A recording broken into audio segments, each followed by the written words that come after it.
Hello.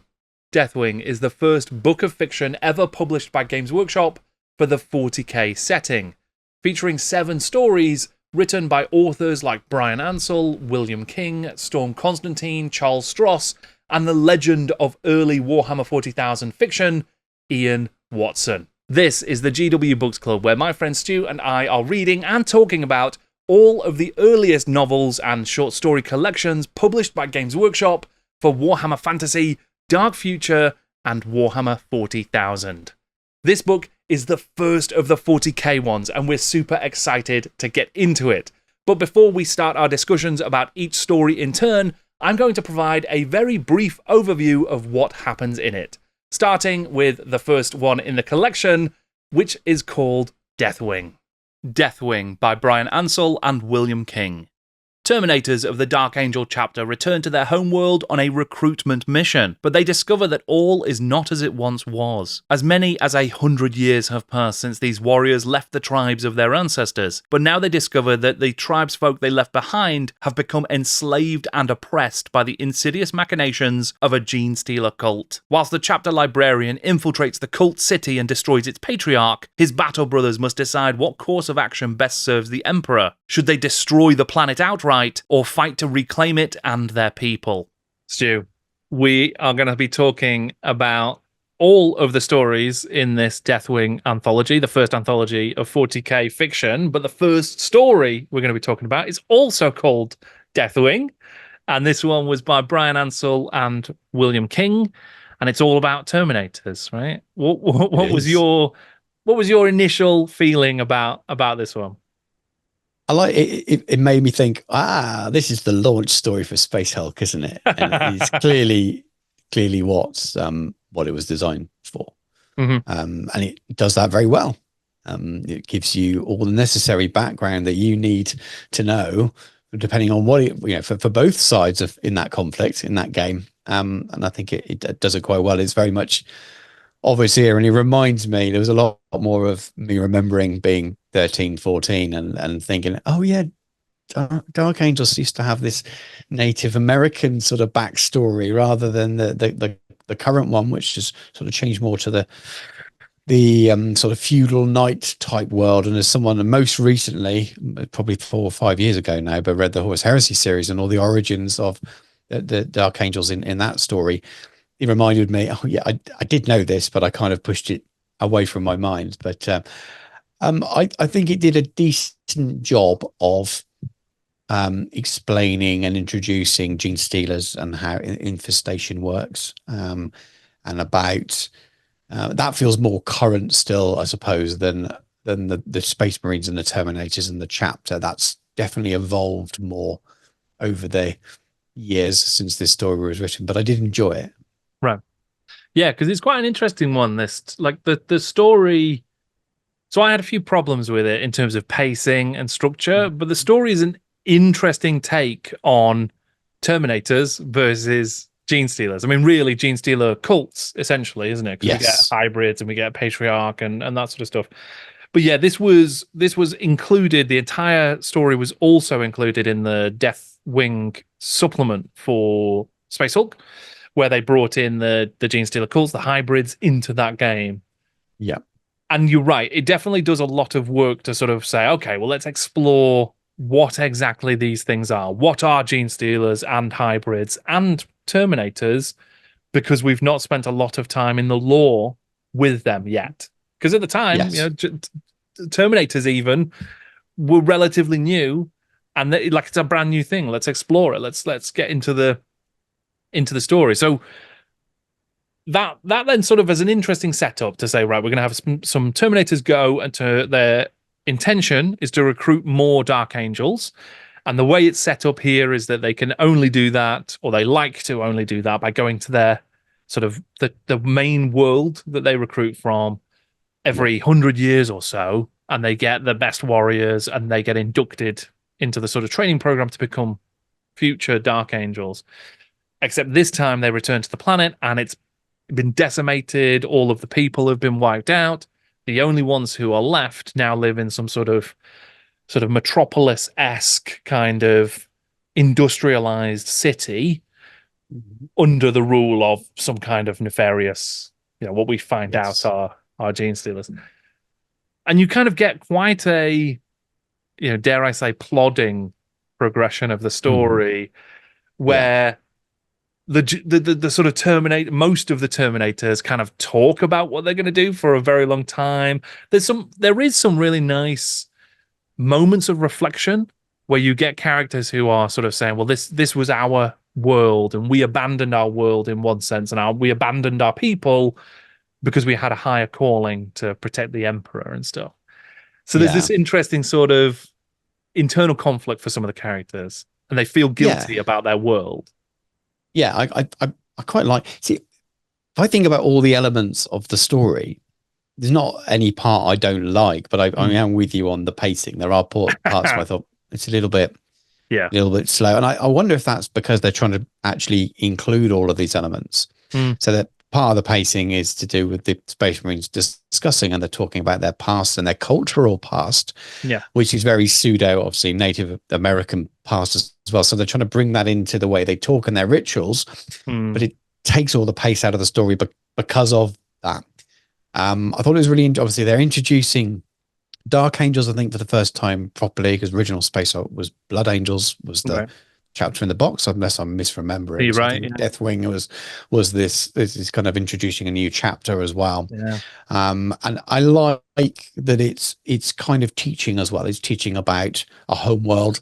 And there's almost that moment of, well, if we lose our home world, the chapter will die, because once we all go, there won't be anyone to take our place. And that jeopardy is there. So there's some really interesting elements and story arc to all of that. But yeah, I do agree about the pacing. There are times when you think, okay, or even just the way it's written and trying to remember which group is here and why they split off, so to speak. Yeah, there's a really odd, because you do get most of the Terminators, most of them, they're not sure what they want to do. Do they want to go and sort of fight, or should they just abandon the whole mission and leave it and basically bombard the entire planet from orbit and accept the loss of their world and their people? So they have a war council, and they spend a lot of time talking about, like you say, their own stories, how they became Terminators, how that informs their decision making.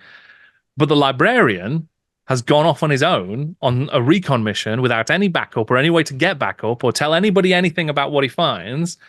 He just goes into this industrial city. This sort of been built up over a couple of generations, and it's a real, like, it's basically a hive world, essentially, but it's also a very sort of 70s winter of discontent kind of, like, put upon miners and oppressive government kind of thing. Yeah, the beggar's the best part in the story. Arms, give us arms, which is an amazing pun joke for a Genestealer story. And it fully leans into that sort of version. They're really, I don't know that there's a really political point to it, other than it's the trappings of that, and sort of, let's just use that for the aesthetics of the story. But this librarian, so two heads talking is his name, and so one of the things that I struggled with quite a lot is that he sort of casts a spell or an illusion to make himself just look like anybody else in this place. But he's in Terminator armor, and he's going into like a tavern and like sitting on a stool, and he's having a beer, watching the people. And I know this is really pedantic, and you shouldn't get hung up on these details. I just couldn't imagine, even if people are seeing him as a regular person, I couldn't get my head around like how that was physically working. And that took me out, and I shouldn't have really, but it distracted me from the story for a good while, where I'm like, but how is he sat down? How is his stool going to take the weight of a Terminator? How is his hands going to get around even a stein of beer? I couldn't deal with it. I'm guessing the splitting is trying to tell two stories at the same time. One of the leaving the group of Space Marines talking about, telling you all of that backstory, and the librarian was there so that you could learn more about what was happening in this new hive world and the Genestealer infestation. I think that there's even sort of them remembering back previous actions on another planet Mm. where there was a Genestealer infestation, and drawing on that. So there's a lot of information there, Yeah. being crammed into a short story. Yeah, Maybe there it's is. it's a longer short. It felt longer It's anyway. one of the longer ones in the book. It's about a fifth of the book's length, just dedicated to this one story. And it's interesting, and we'll get to it later on, but the collection, the original publication of the collection, ended with a Genestealer story as well, which tackles them in Yeah. quite a different way. And for me, this story's version of the sort of Genestealer cults and their hierarchy and their sort of society was less appealing. And part of that was because I couldn't, similar to the sort of psychic powers, I couldn't work out how it really worked, like why they'd created this. So this is an entire world, an entire people who are now in the thrall of a Genestealer and a patriarch and the cult, yet they still had like clocking off time and going to the pub and complaining about work, and there was still an elder in this city who remembered the before times and sort of hadn't bent the knee to the Genestealers. It's like, how is that guy still walking around? Like, so there were some elements of it that sort of didn't quite gel and didn't comfortably, immerse me in the story. Despite that, there were some interesting things as well. I mean, I quite liked the sacrifice that the librarian makes, and like he sends almost a psychic vision to the captain of the Terminators at the War Council to sort of let him know that he's sacrificed himself and done this sort of final act. And then that moment was quite good, I thought. Yeah. I didn't dislike it at all, but it's a little bit messy and confused at times. It is a bit confused. It is a bit. I mean, obviously, as you say, it's been sort of decanonized now, so this is not the origin of the Dark Angels anymore. I didn't personally have any kind of issue with the way in which they were trying to draw on certain aspects of sort of a First Nation peoples kind of Native American Indian culture, and explore that in the context of this other world, and sort of take some elements of that and try and bring that into a story. I actually think there's maybe even that could be done sensitively quite an interesting thing to explore. I don't think they'd remove it now, actually. I think it's almost, I mean, without getting into modern politics of that kind of, which is an interesting topic in itself, but I think that was changed before modern times, where people would talk about that kind of thing. When you look at modern day Horus Heresy and you look at the white scars and the way that they're handled, leans completely into nomadic horse people from the Middle Ages and late medieval period. It's very, it's fine because it's done in a way that's respectful. And I think if it was handled in the same way now, actually, it would potentially be fine. But again, maybe it would be an issue. I mean, there's American sports franchises that have had to change their names because of it, and so I'm guessing it was a safer thing to do when they realized it could be problematic. I don't even think it would have and moved it. But yeah, if it was handled in almost a glorifying way, then it's absolutely great, isn't it? And it brings more diversity. I think more, exactly, more representation. Because if anything, I think the worst way to go is to more just European-esque white men. Yeah, every Space Marine chapter is just European feudal knights, because that's less interesting when you do that. So actually having different cultures inform these different stories and give us different perspectives, I think is actually a good thing. But again, it has to be done in a sort of sensitive way. And I think that this story, I don't really have any issues with that, because I think it handles it quite respectfully, and it is given a kind of weight and meaning and relevance to the story. So actually some of the better stuff for me was that, like I say, that conflict that existed within the sort of key characters. So Cloud Runner is the captain who sort of brings together this council of the other Terminators and kind of says, right, well, we owe our allegiance to the Emperor because we all signed up to be Space Marines. And our duty is to protect the Imperium and do this. But we also had a sort of an earlier duty to our people and to our own culture, and these two things are now in conflict. So what do we do? What's the sort of right steps to take? And I think that poses an interesting question. And you get obviously a resolution to that by the end of the story, where the council ends now knowing that the librarian is dead, the patriarch has been killed, but there's still all of these Genestealers. We then sort of do a bit of a time jump to much later on, where we have another set of Marines arrive, basically to chastise these missing in action Terminators who never came back from their mission. Yeah. We discover that the reason they didn't, it's quite good. There's almost initially this kind of darkened throne room kind of moment where maybe Cloudrunner has been turned into a Genestealer himself. Is he a hybrid now? But actually, no. The reason they didn't come back was because they're repopulating. They saved the few people they could. They killed all the Genestealers. There's only a couple of Terminators left, and they've recreated the clans and the peoples who used to live there. And I thought that was quite an interesting resolution to the story. You know, they've done the right thing for their people, and then they argue, understandably so, and it's accepted as being correct, that it's also the best thing for the Dark Angels and therefore the Emperor. Yeah, because they were gone 10 years, weren't they? Yeah, exactly. And they've been rebuilding their society, so there will be future Dark Angels to recruit.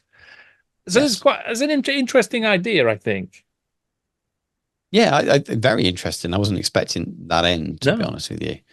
It's like I said at the beginning, I don't think the themes throughout of it all seem to work. It just maybe there's enough there that's a synopsis for a full novel rather than and that's why the pacing feels off. And I do want to know, I don't know how the writing split was done here between Bill King and Bryan Ansell, but you do wonder whether Bill would have been writing more. And maybe that's a massive assumption. And maybe Bryan was like, put this in.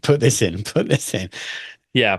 Yeah, I mean, based on nothing at all, literally nothing at all, only the sort of broader context. Yes. And, you know, what we now know about the sort of working pattern for Bryan Ansell, my suspicion is exactly what you said. There were a load of ideas that maybe came from Ansell.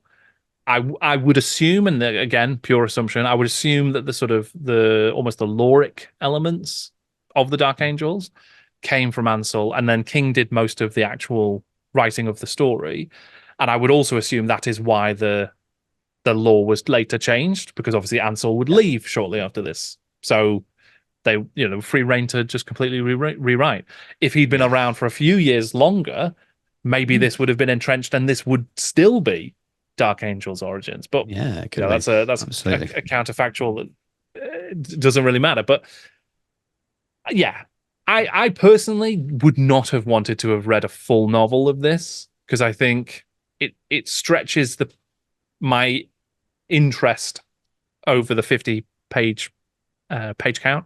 Yeah, I'm with you. And some of that's pacing, some of that's structure, but generally, I don't think I didn't get on well enough with like the Genestealer representation. I didn't get along well enough with the sort of pacing that I would want to see it expanded. It's fair enough. But yeah, conceptually, interesting ideas.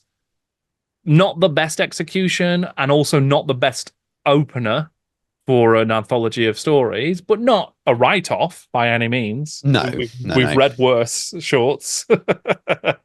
I think. And there's the moment at the end, isn't there? Because obviously throughout all of the Marines use their original names from the world. Yes. So Two Heads Talking is librarian, Cloudrunner is the captain, and then at the very end, I think we reveal for the first time that Cloudrunner is actually called Brother Ezekiel. And there's that moment of, is this the same? Is this Ezekiel that we will see later on in 40k lore? But it's probably not, is it? Well, probably not. Who knows? But because the whole lore was changed. But it was definitely, I recognize that name, or at least I recognize that as a Dark Angels type name. Yeah, which was good. Whether that's it's a nice little connection. Maybe someone read this. it's cool. I mean, that is an interesting point in and of itself, and that's probably one of the things where it could have been pushed more and explored more. Is the fact that these people had to rename themselves, like their real names were not acceptable for whatever reason when they became Marines. Yeah. Now maybe that's because you want to rechristen yourself as a new being because you've now taken on this new responsibility, or it may be because it's like a colonizing thing, and actually you now need to conform to the Imperium's culture. That could be something interesting to explore, and it doesn't really go into that at all. But no, it's not something that's part of the modern law very much either. That's not. Your name is your name, right? Your name is your name, or at least one of your names remains or something. But yeah, it was interesting anyway. Yeah, so a reasonable start to the collection. Probably not my favorite though.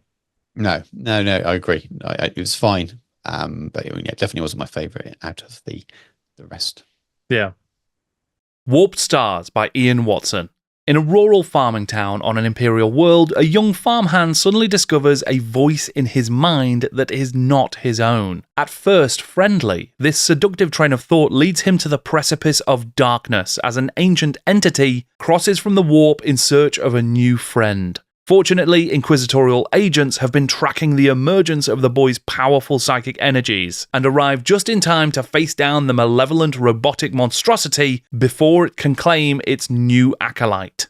So, Warped Stars, this is the first Ian Watson short story, but obviously we're going to see a lot more Ian Watson over the course of both the GW books and the box trees that come later.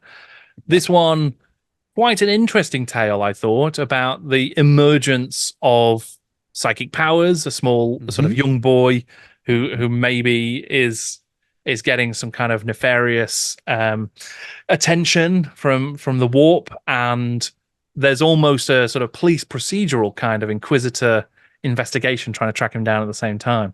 I mean, what was your feeling on this one?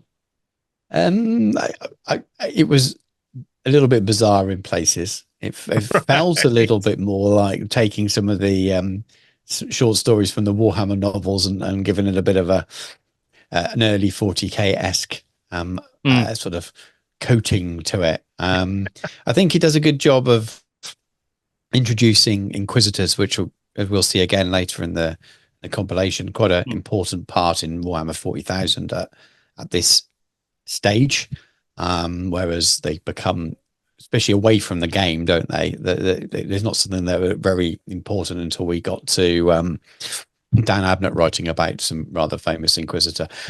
But so it feels like they're quite front and center here, and it's very much a kind of, you're on a mission. There's disturbance in the warp almost. You go and investigate, something's not right there, and that's along the backdrop as well of quite a basic, almost feudal, rundown kind of planet, and that also tortures witches. So, being a witch is bad.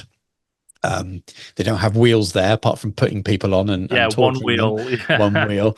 So it feels quite almost Python-esque, and it's kind of, there's a bit of a dark humor to it. And I suppose Jomi is scared of witches or becoming a witch, but then at the same time, he starts hearing voices, and we all know as the reader that that's chaos in your head.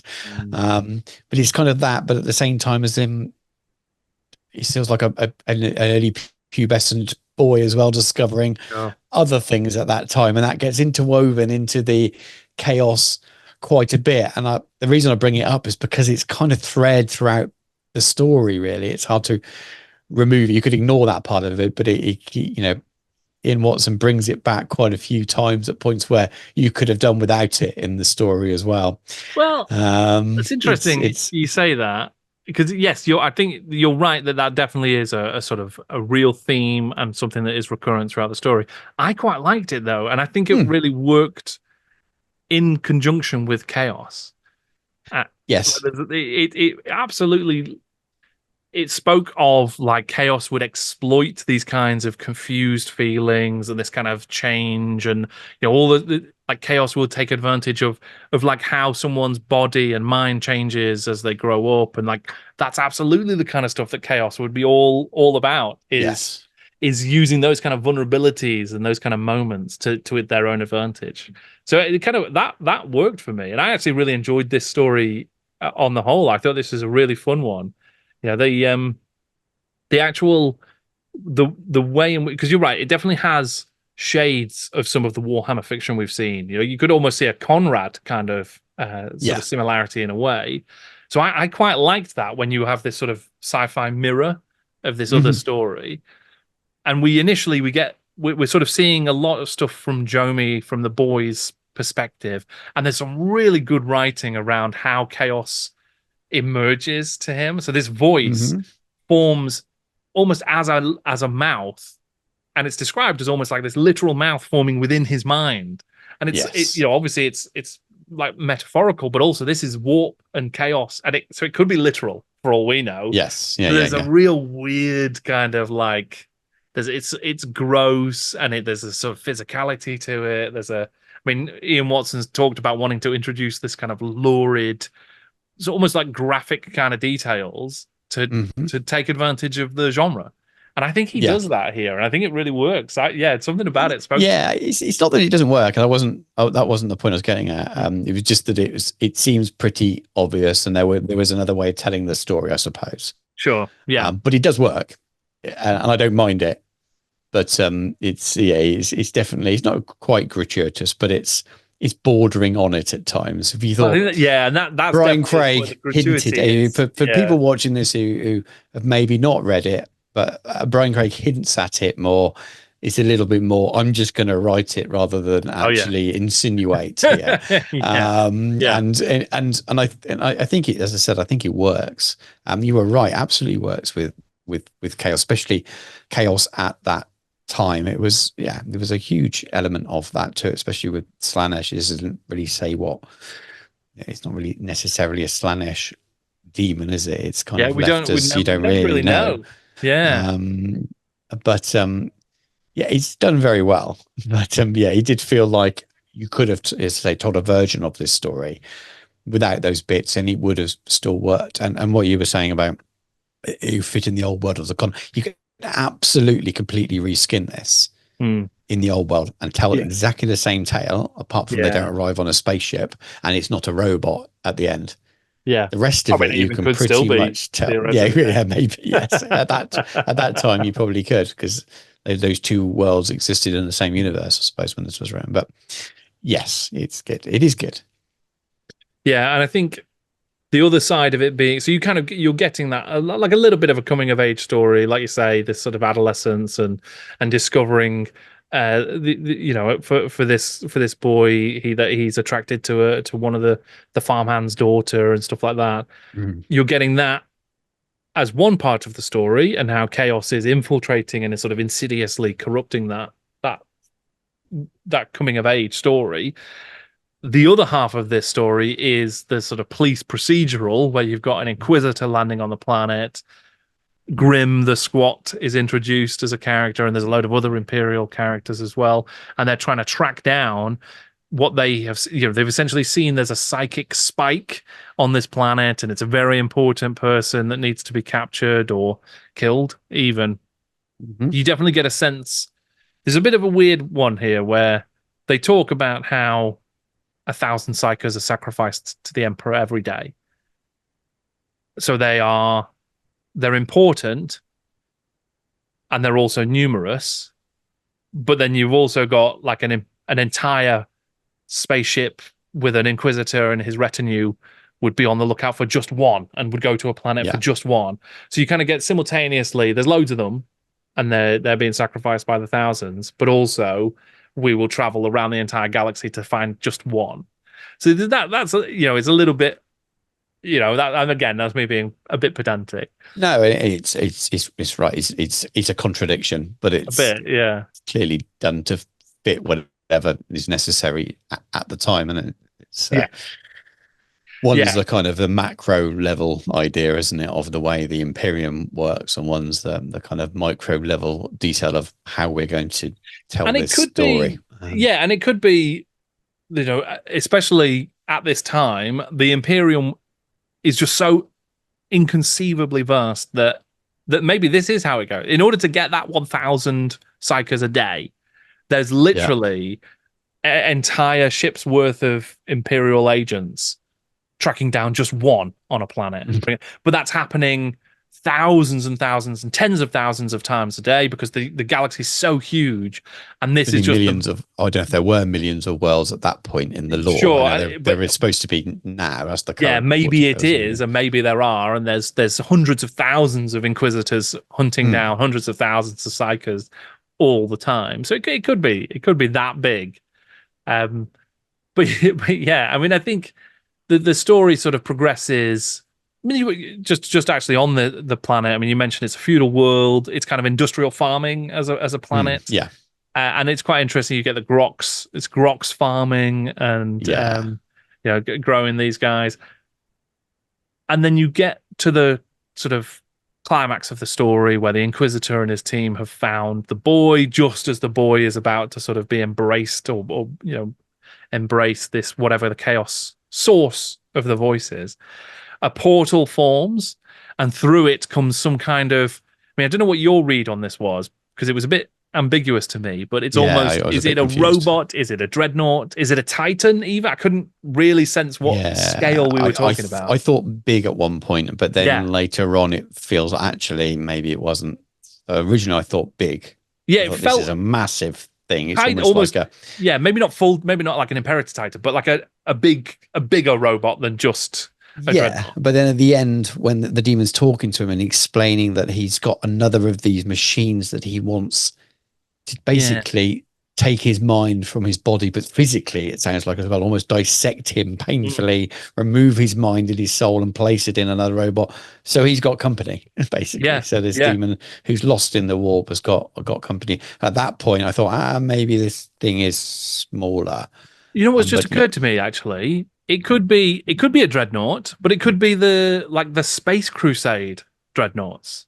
Okay. But not quite, not a Space Marine dreadnought, because it didn't feel like that kind of shape and size. I know that sounds weird, but it didn't have that sense to me. It was more robotic.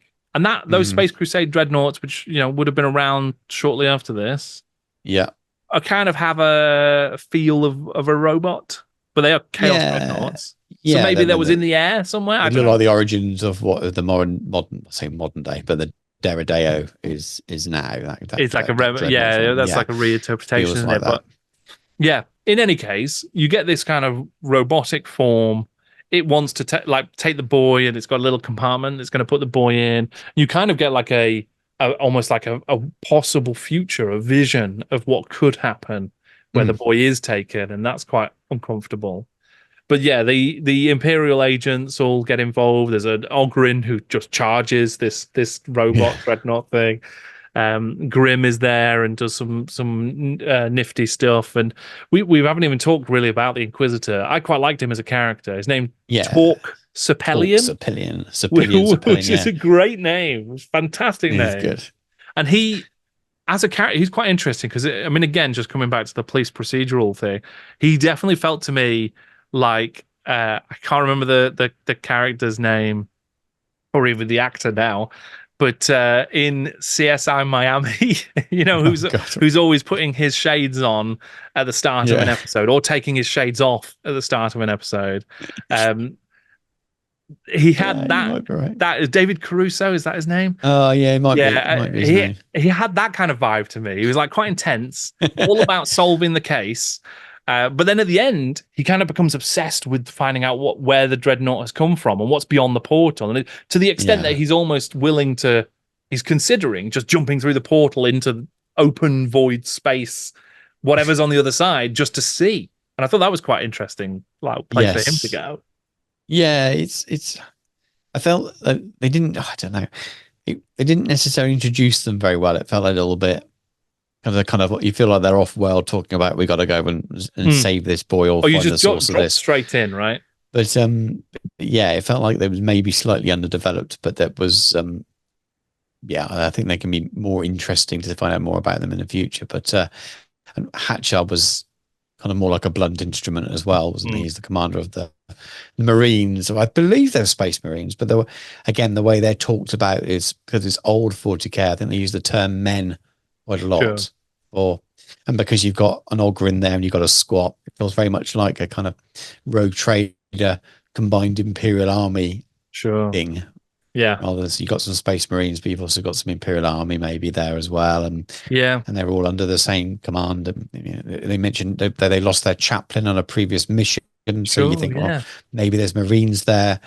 But you know, when chaplains were introduced to the game, I've been looking at it recently for chaplains and commissarials are in the same chapter in a White Dwarf. That was the same article. So they introduced chaplains and commissars at the same time. So maybe this is some kind of Space Marine led but weird mix of abhumans and humans and post-humans all in there. That's a very interesting point. And you definitely this is still an era where it feels more acceptable, and abhumans are just mixing freely, and there's kind of no stigma there really. Except and everyone's more because they're useful. But everyone's just kind of like, it feels like for everybody these are just day jobs in a way. Like if you're an inquisitor, you're still going to go home at the end of the day and, you know, have a drink and sort of relax in the same way that you would if you're an assassin, and the same way you would if you're an engineer or a space marine. You literally are just like, right, I clock on, I do my work as a space marine or as an inquisitor, and at some point, you know, I'll have a vacation and stuff. So there's like a real, like, it's a far more sort of I don't know what the term is, because I mean, I guess the general point here actually is that we'll see in all of these stories, this is way more like a lived-in universe, I think, than we will see later on in Warhammer 40,000's development. Like this feels more much like the fantasy stories we've read. They lean towards Warhammer Fantasy roleplay more than they lean towards Warhammer Fantasy Battles, because they're telling stories about individual characters who may be on a quest, maybe on an adventure, but they're basically living their day-to-day lives and doing some heroic stuff. And that's what we get with these stories. It's almost like if Warhammer 40,000 roleplay existed, these would be the stories for that, I think you're right. as opposed to the 40k battle game. Because, this is just people's day-to-day lives, and they just happen to be arresting a psyker today. You know, and I quite like that, actually. I think that works across the board. It's like quite an interesting, it's a different take on the universe that we don't see as much of anymore. No. And those themes are very much from the Rogue Trader rulebook rather than later publications. Yes, very much so. Which has got RPG elements to it anyway. And it does feel like it's not a tick box, but they're teaching the reader about the world, and that's where you've got a squat and an ogre that turn up in later stories as well in the same formula. In fact, the Grim, the squat even mentions, you talked about the Inquisitor Civilian wanted to go into the warp to find out what's there, but also the squat mentions, that robot, that must be an ancient STC. There must be a space hull up there in the void. Maybe there's more valuable STCs, and the value of STCs is something else that comes up later in other short stories. So it feels like these are important themes of 40k at the time, which are reintroduced again and again through these short stories. Yeah, there's definitely stuff in here that does take root, as much as there's stuff that's completely gone now. I mean, this story, I think, could easily exist in the modern 40k universe. Yeah, absolutely good. There's nothing in this one that kind of contradicts anything, I don't think. I think there is, I mean, you're right about, like, you know, the way Ogrins and Squats and Inquisitors and Assassins are talked about. They're almost like character classes for a role-playing game, and they have that sort of, you know, in the same way you might talk about barbarians and wizards and elves and dwarves for Hero Quest or Warhammer Quest. That's kind of the sort of archetypes you get through this collection, and you sort of see, well, how do they work on a day-to-day basis? Let's find out. And this one is a good example of that. It's a good example. Like, this could be an adventure in a role-playing game of, we're going to go to an industrial farm world, and we're going to try and find. We've got to do a load of stuff, investigation to find where the boy is, and then when we get there, we'll have an action climax fighting some weird robot. Yeah. And yeah, I liked it, and I enjoyed Ian Watson's writing. I think he does bring that kind of like gratuitous, lurid kind of like it is unnecessary in a way, but that the very fact that it's gratuitous is what then makes it necessary, because that's how he wants the world to feel, and I think that's quite good. It worked. I didn't mind it. I mean, yeah, it did make me think. Here we go. There's definitely moments. We've got another Ian Watson story to come, and I think there are moments that maybe that cross my particular threshold. Yeah, there are moments in that. I mean, the guy's got the horn, hasn't he? Let's face it. But still writes a good story at the same time. He does. But yeah, overall, I really enjoyed this, and I thought this was because the pacing felt a lot quicker. The characters felt like it was exploring some really interesting aspects of 40K's universe in a way that I was really engaged with. So coming off of the sort of oddly paced, a bit slow Deathwing into this one, I was like, right, we've kicked up a gear now. We're into the fun 40K stuff. Let's see where it goes. Yeah, I think so. It was good fun. Definitely good fun. It could be, I was just thinking about it. So as an Inquisitor story, it could be an Eisenhorn story now. It would still work. Right. Probably wouldn't have any Space Marines there. It would be Eisenhorn and his small band of followers doing the same job. But the rest of it could be rewritten now as an Eisenhorn story. So if you gave that synopsis to Dan Abnett and said, turn that into an Eisenhorn story, it'd absolutely work. And that probably shows how relevant it is still. Interesting, just tangentially related to that, is that they did reissue this collection in around 2001 when the Black Library took off. And they had a number of extra stories added. So there's a couple of new stories. I think Graham McNeil and Gav Thorpe might have written some. They changed the order of the stories. Obviously, we know for the Inquisitor series that we'll be reading soon enough by Ian Watson, Grim the Squat turns up again.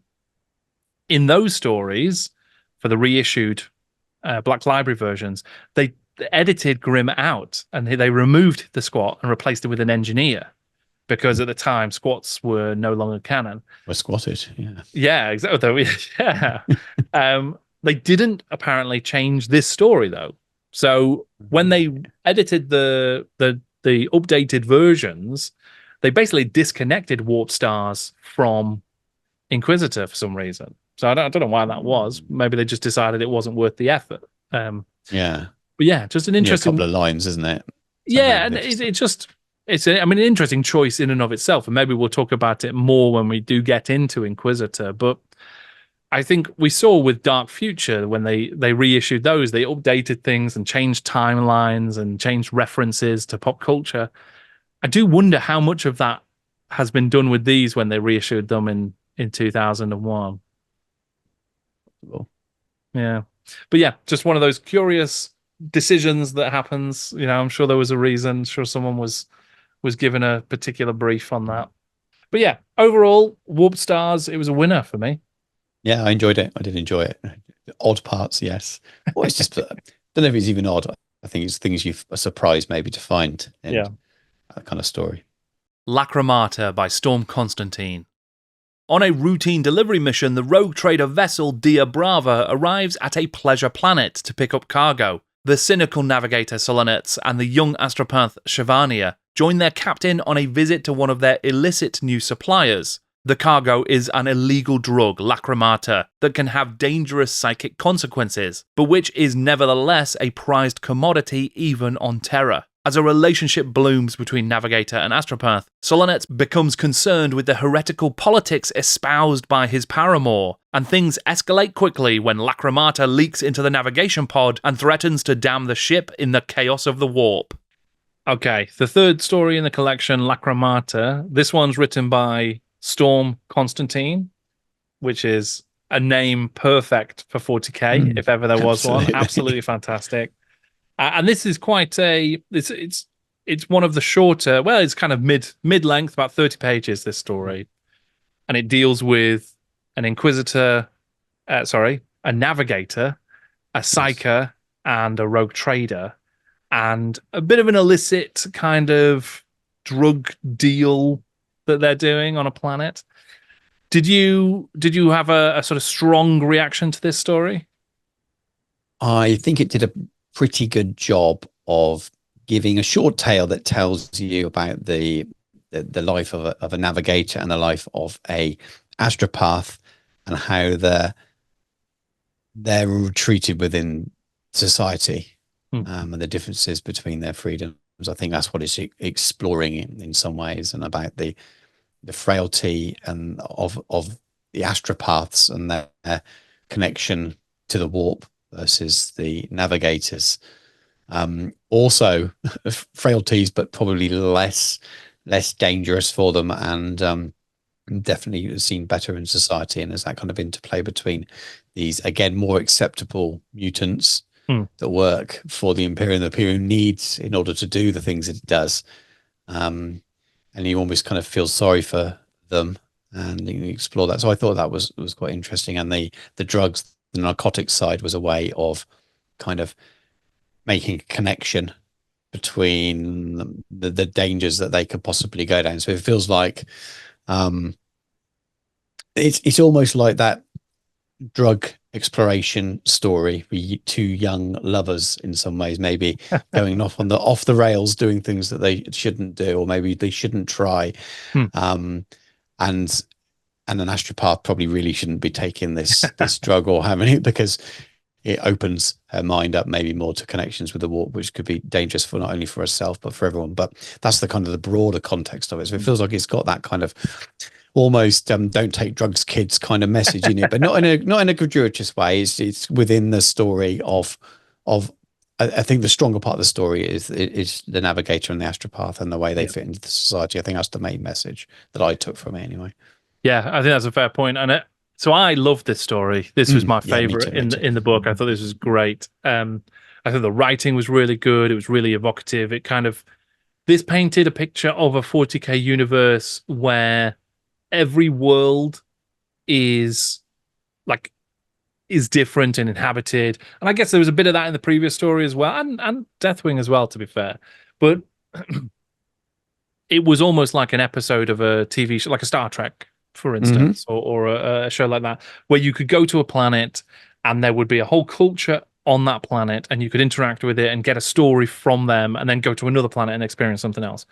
But this one, with its with sort of delving into the mechanics of how rogue traders work, and the houses of the rogue traders and navigators and astropaths and all that sort of stuff, there was like we got into this really grimy underside of the 40k universe. Again, very much like a role-playing game, very much like the Rogue Trader role-playing game is trying to evoke, where you're getting to see, what are the shady deals that are happening in the back? What happens between the cracks of massive fleets and armies fighting against Tyranid invasions or what have you? What's just happening on a day-to-day basis? And it's stuff like this, which is a rogue trader has been sent to collect up a load of illicit cargo that's this drug that enhances your psychic powers and does other stuff like that. And it's an illegal substance, and he's smuggling it. But it turns out he's smuggling it back to the guys on Terra who want it for their psychers. So it's all this sort of shady political stuff going on. But then the real story, like you say, is about the Solonits, the navigator, and Shivania, the astropath, and their relationship that grows, that is then affected by their class and their status. Hmm. The fact that essentially the astropath is a slave in Yeah, this society, and then the thoughts of chaos that come into that when you're being oppressed and sort of exploited in that way, and then how the drug preys on and influences and sort of then yeah, enhances that with yeah. dire consequences. opens her mind almost to show her something alternative, maybe. Which is the last thing you want in the 40k universe, is for your mind to be opened, right? As soon as you start especially questioning, when you're an astropath. Yeah. Yes. Yeah. Because that's where the chaos gets involved. But there was some really amazing details in this. So when they first arrive at the planet, they're sort of going in and they're dropping out of warp, into real space as they come into the planet. And there's kind of this sort of almost this psychic construct within the warp of these massive gates. Yeah. And the navigator is like, he's almost got to double check. He's like, is that real? And it's both real and not real because it exists within the warp, but it's been kind of constructed as this dramatic arrival. And that's absolutely my imagination of the 40k universe, is just grand, kind of over the top, enormous kind of psychic constructs that exist just because it can in this universe. And I thought that was great. And then the sort of descriptions of the world, there was really good character dynamics, because you've even got the navigator he's been injured he used to be in the Imperial fleet. He's been injured, so now he's working for the rogue traders and the family. And the rogue traders kind of got an awkward relationship with him. He's trying to be matey, but he's a superior. There's kind of this, there's this sort of odd kind of vibe. He's friends with his father, isn't he? So part of the reason. There's little bits of backstory that you never fully explore, but it's enough to really add some depth to the story. And he's kind of on the ship as a favor to his father, and you found out he's been injured, so something's happened before that wasn't brilliant. He's still just recovered from his wounds for that, so he's not having a good time of it at the moment, is he? Because this is a bit of a trip for him as well. Yeah, definitely. But the layers are really good. Extra web of, like you say, that sort of the dynamics and the sort of off-screen extra drama and backstory is really good. But yeah, the relationship that grows quite quickly between the two main characters, but then it very quickly also sort of turns dangerous when she starts talking about some of, maybe we need to question how this society works, and I don't have the privileges that you have. I'm kind of locked in here. And he's very much like, well, I'm not too keen on this, actually. Yeah. But then there's an amazing sequence that I thought was just really, really, really well written, where he sort of slides into the ballista, or the sort of pod where he will take them into warp. And this already is set up and established as quite it's a taxing thing to do. It's exhausting. It has a cost on your mind and your body because you're engaging with the warp, and it's very dangerous.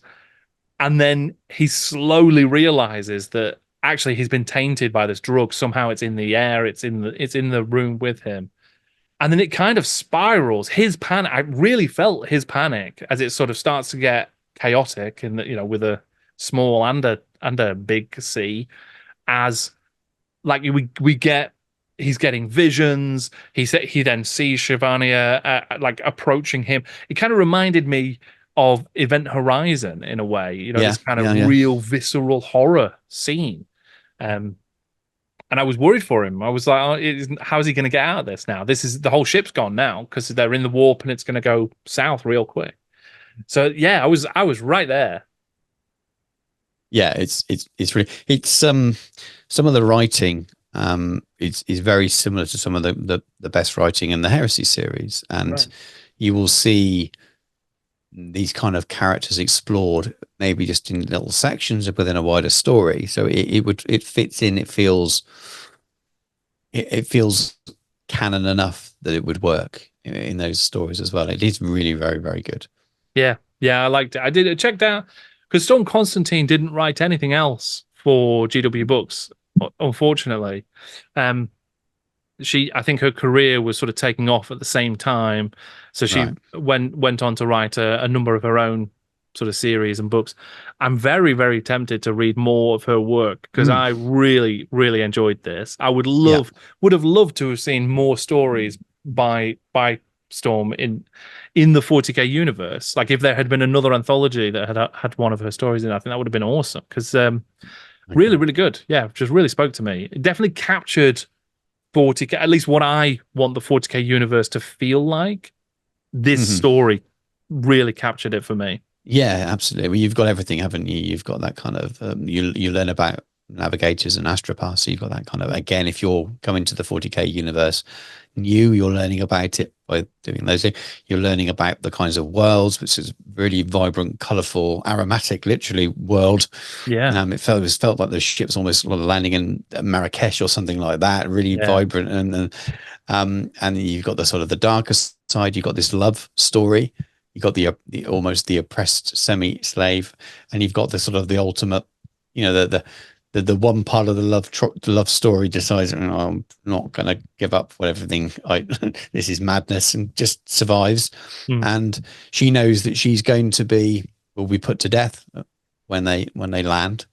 And he kind of helps her by giving her some more of the drug, or at least the oil, which we find out in the story that the oil is actually poisonous. Mm. So just smell it, it gives you a nice buzz, but don't drink the oil. So he gives her a little flask of the oil so that she Yeah, can take her own life at the end of it. So it's quite sad at the end of it it as well, is. but it's also the best thing that could happen to her because she's going to lose her life in a much worse way. So Yeah, it's really just a good story all around. So yeah, many really good. elements into. There's a bit of humor in there as well. I mean, one particular moment that stands out is because it's quite it's a renowned, almost a pleasure planet in some ways. And there's Yeah, I think it's the chaplain who on the ship who's like going to go down. He's like, I'm just going down for some supplies, but everybody else on the dropship is like, wink, wink, nudge, nudge, sort of. yeah, They know what he's really going there for. So there's like stuff like that was just that had a bit of the humor of the 40k universe to it as yes, well. And yeah, I that quite, works very well. I like that idea. Like I say, a very lived-in world that is a bit grimy, and everybody's a little bit untrustworthy, and it's kind of, it's almost the best version of like when you see a good Star Wars story where it's like really lived in and a bit grotty Yeah, and sort of dirt, everything's run down, but you can yes. still have magnificence within it as well. And yeah, it absolutely worked for me. So I loved this. This might be one of my favorite stories of all of the stories we've read so far. It's not going to knock off some of the Jack Yeovils from the top of my list, but this is it's close because it was a Yeah, really good I one. can see that. I can see that. I wouldn't disagree. Definitely, it shoots well above quite a few. So, um, I don't think I'd ever make a final decision if I was trying to list them all in order. I'd debate But you're going to far have too to many when we get there. quandaries. We're gonna How are have we to going to do have to the. We're list gonna have to every? do a full tier ranking. Yeah, we're gonna have to sit That'll be down an with every 8 hour single story and story. and do the full S to whatever tier and just take them one by one. A full I think we're going four to need a big 5 hour whiteboard. stream. Monastery of Death by Charles Stross. On a non-imperial world of feudal warlords, a monastery stands protected by a sect of mysterious monks with a secret power. Imperial agents enter negotiation with the monks in search of access to lost knowledge, and a political power play leads to bloodshed, settled scores, and deals in which everyone thinks they won. But who walks away at the end with control of the sacred technology? The STC. Okay, Monastery of Death by Charles Stross. This is actually the shortest story in the collection. We're sort of visiting a monastery world, very different to the worlds we visited recently, but we're going to get some of the similar sort of characters turn up from the Imperium. Did you get on with this story? Enjoy this one? I think it was fine. Like you said, it worked well because it was short. Hmm. And it was dark enough. It's quite a nice sort of dark feeling to it. I like the exploration at the beginning of we meet some some monks at the time in a monastery that could be anywhere in the world or any world at any time period. Really, they're quite timeless when you kind of go to that pseudo religious thing, and you get the impression they are relatively religious still. And you find out this is a world that hasn't yet fallen under the imperial diktat and rulers. They've somehow gone missing. They've gone hidden, but they learn that they're about to have a visit from the Imperium, and they kind of prepare for it, don't they? I quite like that, the way you've got an idea that there are worlds yet that have somehow not been discovered as part of the Great Crusade, or somehow sort of been missed as a moon or something or other. And then you get the other side of the story, I suppose, don't you? The Imperium side of, well, we found this world, we've got to go and deliver the imperial truth. But also, we think they might have some stuff we're after as well, which is what they're really after. And they're all things that are relevant through 30k all the way through to 40k in terms of what the expansion of the Imperium, refinding worlds that it lost. And that's, yeah, it's a great crusade story, really, set in 40k, and I quite liked it. Yeah, I mean, so this one didn't quite work for me overall. We had a great debate about this one on my Patreon live stream discussion, where we sort of get together every month to talk about the books and to basically a live book club. And I struggled with it because it felt to me like it was all building up to like a big twist, this one. And then when we actually get to the ending, which we'll talk about, it wasn't really a big twist. It was a bit flat for me. Yeah. So we have the structure of the story is, like you say, we're introduced to these monks, and they have some power, and it's not clear what their power is. It's kind of talked about in terms of like a strength of power, a sort of that they can do something, and they're fearsome in some way. And the Imperium, when they turn up, they have a level of respect for these monks because of this power that they have. And then when the actual Imperium lands, it's the ambassadors that are sent are actually an assassin and an Arbite, and they are negotiating rather than just using the brute force of the Imperium. They're negotiating because of this power that these monks have. Then there's a bit of a scuffle, and the Arbite dies, and one of the monks dies, and then the assassin and the other monk just kind of agree, yeah, you can access our historical records, our paper records. Yeah. And then that's ultimately the sort of resolution of the story. The Imperium are happy because they've got access to the records, and the assassin didn't like the Arbite anyway, so she's not bothered about him dying. And then the monks are happy because then we get the big reveal. Actually, the paper records aren't the real secret. The real power is an STC that's hidden on the world. And that's kind of the big sort of, I don't want to say it's a mic drop, and it's not set up like a mic drop, but it's kind of set up to be more important. And I just kind of felt like, oh, okay. Like, so I didn't leave it with I didn't leave wowed by an end moment or a twist or a whatever. It feels like a setup for another story, maybe. Set up for something more. Yeah, it just didn't feel like, it didn't feel like a conclusive kind of moment it wasn't revelation at the end of the story. It was just a thing that happened. I think sometimes with short stories that they're there to just sort of tell a short moment in time, explain the way things may be, and in that sense you get less of a payoff. And it feels like that's what this was trying to do. That's maybe why my biggest takeaway was it was interesting how it explained about the reconquest. Again, this is another story that teaches you a little bit about what Warhammer 40k universe is about.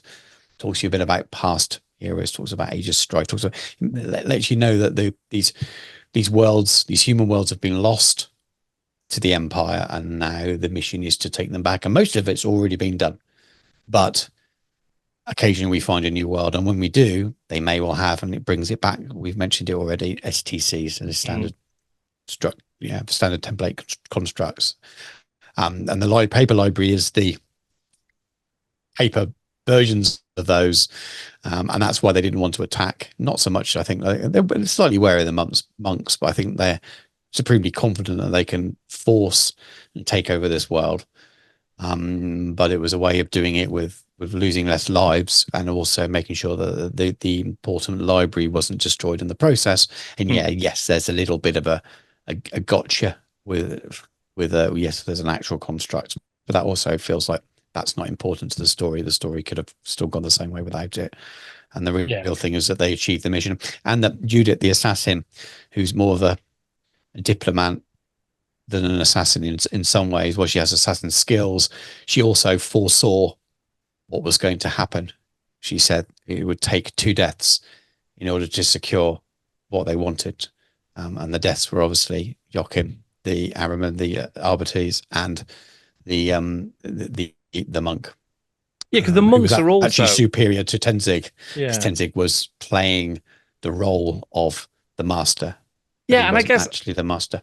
and So he this was might just be almost like on a me and my comprehension, right? But I mm, didn't really understand or appreciate why they all felt that way. So why did yeah. everybody agree, except for the Arbite guy, that two people were going to have to die? It's like, oh well, there needs to be a show of strength and a give and take. But I didn't really feel like that was the like why. Why did the Tenzing the monk have to pretend to be the superior?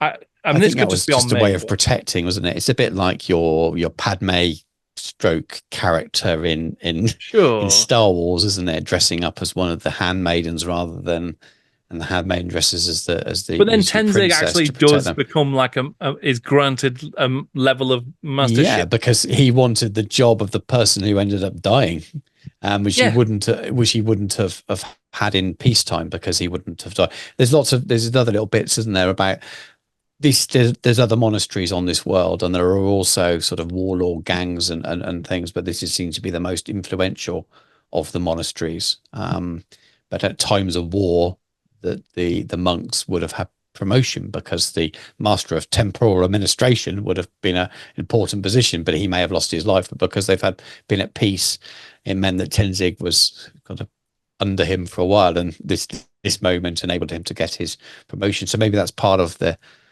conversation piece at the end as well. He was happy for it to agree with Judith to yeah, we'll give you access, because he knew at that point he's just gained because his actual boss has just died right next to him. So there's lots of little bits that could be explored further, I think. But the actual oh yes, and we've got a real SDC buried in the basement. Yeah, you're right. That wasn't such a great payoff, but that's not the bit I suppose I really took away from it. It just felt yeah. like that was we could return to this if we wanted to, and expand this story further, but I think I'm wasn't needed probably that bit. The being story is as good as it was on its own. yeah, no, you're right, and I think I am probably being a bit ungenerous, but it does come down to like my reading comprehension, I guess, in that I don't Mm. think I picked up on some of the details maybe I was supposed to.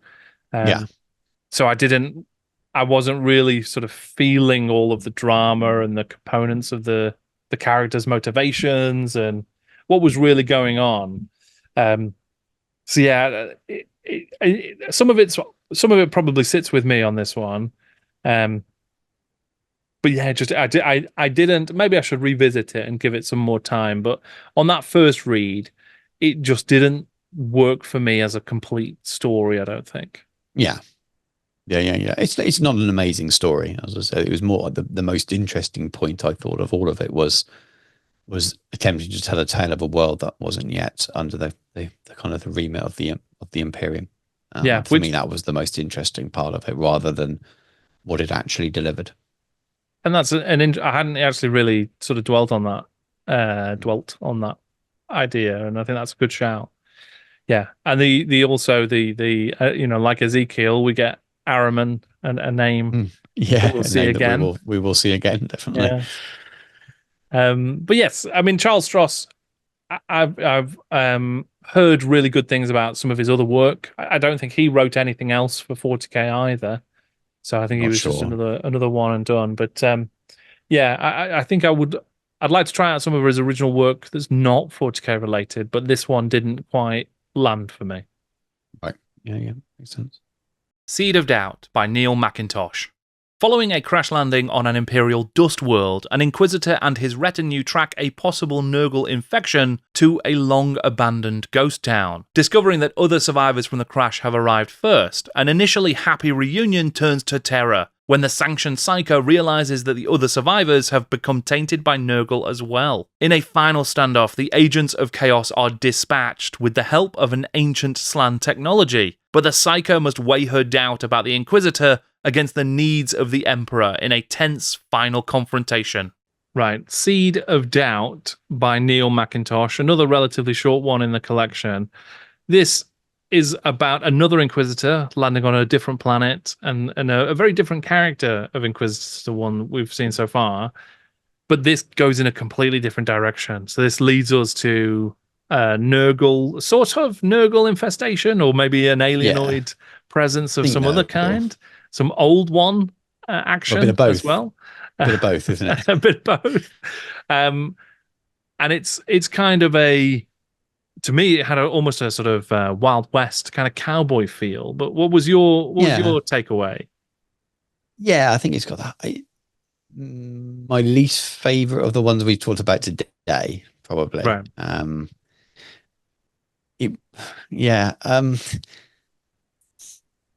feels a little bit more sort of linear, and you can guess most of what's going to happen, apart from the maybe slight weird introduction of a slan. But then it's not the first time that it feels like a slam maybe shouldn't be in a story in one of these series. I don't know. I've not got any really strong feelings about it. I didn't super enjoy it. It was okay, but all of the others, there's bits I've really quite liked, and I take something away from in a positive way. This is the first one that, and it's kind of a very meh to me, I'm afraid. Sure.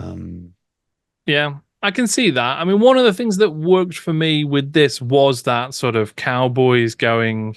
So there's crash landing on the world, and there's been 2 pods that have landed. One's got some Imperial Guardsmen in, the other one's got the Inquisitor in, a couple of squats, and they are basically tracking a sort of plague victim to a ghost town, and it's a ghost town that also happens to be maybe the site of some slan technology or something.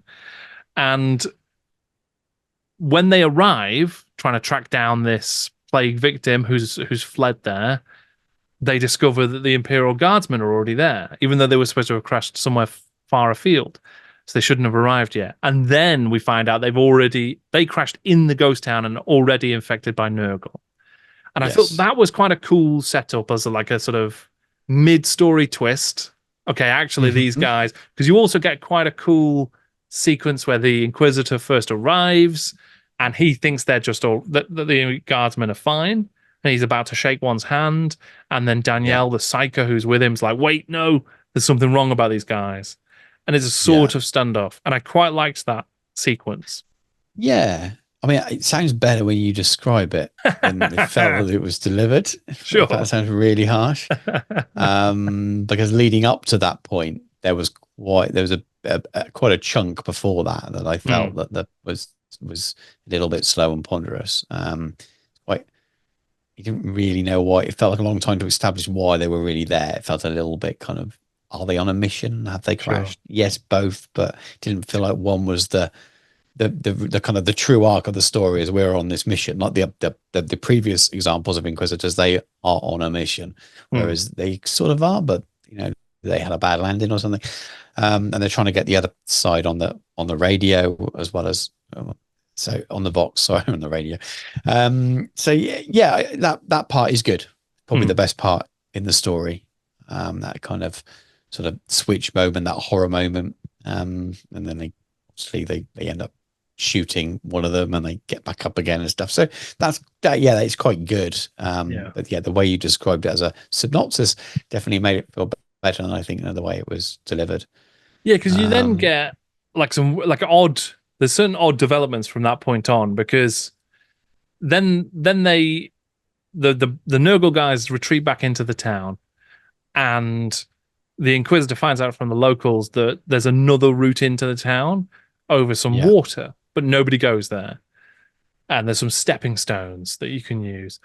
And they go to that place, and then basically the Nurgle guys know they're coming anyway, and you just have the same ambush that would have happened here.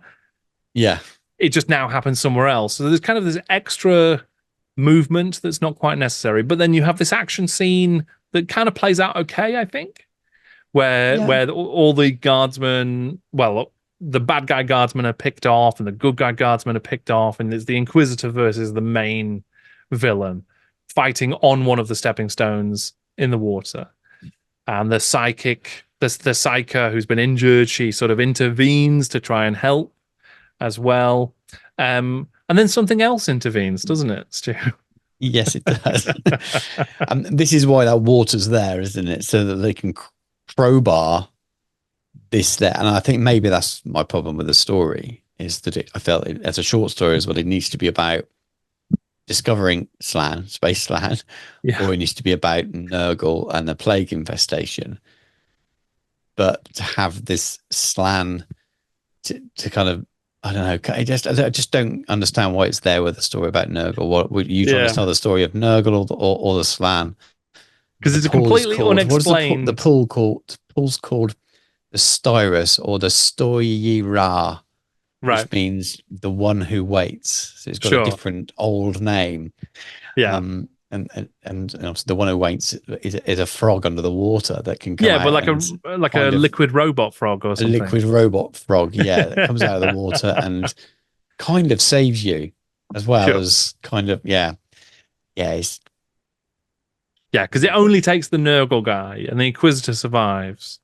I mean, yeah, you do then get quite a cool final moment with so Danielle, the Psyker, and the Inquisitor have not got on throughout the story. The Inquisitor is really distrustful of Psykers, her in particular, and he's painted in a very different way to our David Caruso Inquisitor of yeah, earlier, who was all about getting the job done and seemed pretty cool.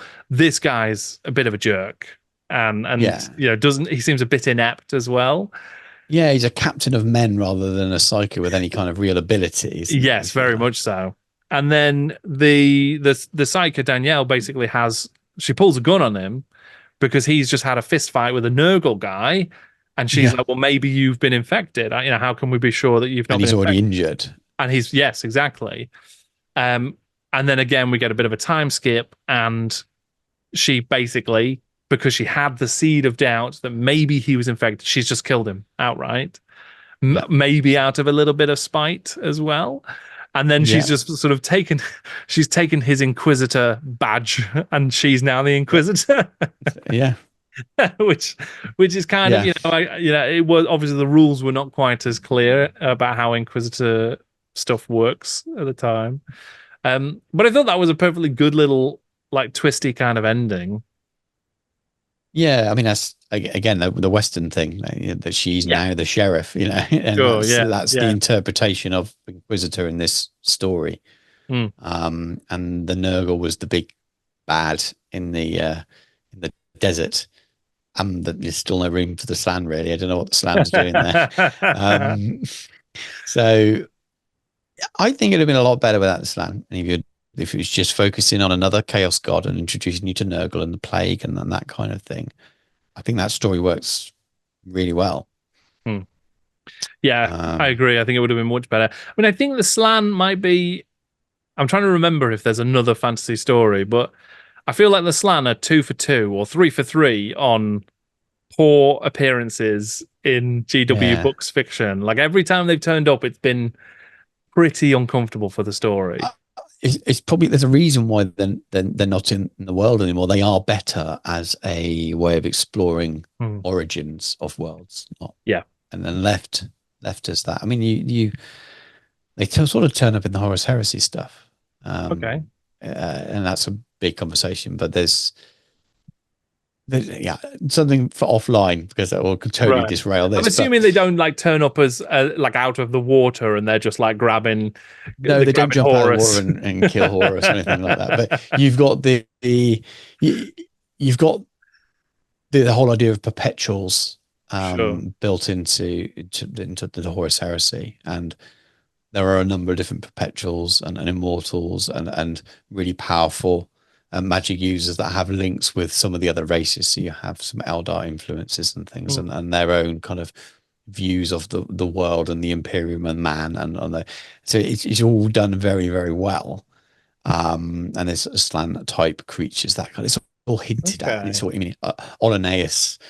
You may have heard of a guardsman called Olaneus Pius, which is Right. original lore that was he's if you read the sort of the fiction from the first guard regiments that's on that box set, and it says Olaneus Pius is in the foreground. He was rumored to be the guardsman that wounded Horus Sure. in order.